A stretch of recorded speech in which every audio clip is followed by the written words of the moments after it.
किंवा सामाजिक क्षेत्रात काम करत असताना या ठिकाणी होणाऱ्या ज्या सेवा आहेत त्या कुठेतरी कोलमडलेल्या आहेत, याच्यावर आपण प्रामुख्याने लक्ष देणं गरजेचं आहे. मुंबई गोवा हायवे जो झाला आहे त्या हायवेमध्ये आपल्या तरुणांचे जे प्राण जातात, या ठिकाणी हॉस्पिटल नसल्यामुळे आमचा जो या ठिकाणी ऍक्सिडेंट झाल्यानंतर जो माणूस जो तडफडून मरतो त्याला सर्वस्वी जबाबदार या हॉस्पिटलची सेवा नसल्यामुळे आपण आहोत. जर चांगलं हॉस्पिटल या ठिकाणी असतं तर आपण आपल्या माध्यमातून चांगलं हॉस्पिटल निर्माण केलं आणि या होणाऱ्या ऍक्सिडेंट करता किंवा जी माणसं आजारी पडतात त्यांना मुंबई जाण्यासाठी 4 ते 5 तास लागतात आणि मग तो गेलेला माणूस कधी का जगतो कधी न मरतो.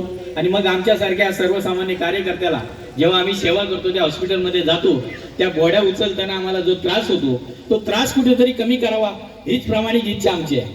आज तालुक्यातील ज्या सेवा आम्ही सेवा करणारे आहोत, मी या अभिमानानं सांगतो साहेब, पार्ल्यामधील एक पेशंट होता, त्याचे वडील या ठिकाणी असतील, जवळजवळ त्याचा मणक्याचा जो गॅप आहे तो गेलेला.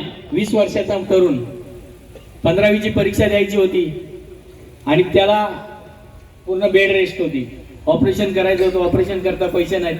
पार्ले बौद्धवाडीतील आता जो प्रवेश झाले ते त्यांनी माझं नाव कुठे ऐकलं, तालुक्यामध्ये विचारलं की बाबा हे ऑपरेशन कुठे होईल. त्यांनी सांगितलं की केकेना करा.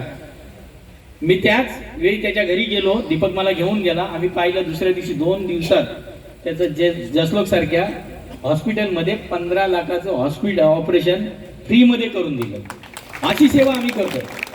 आम्ही कोणी ठेकेदार नाही, आम्ही दोघेही ठेकेदार नाही, याच्या पुढे घेणारही नाही.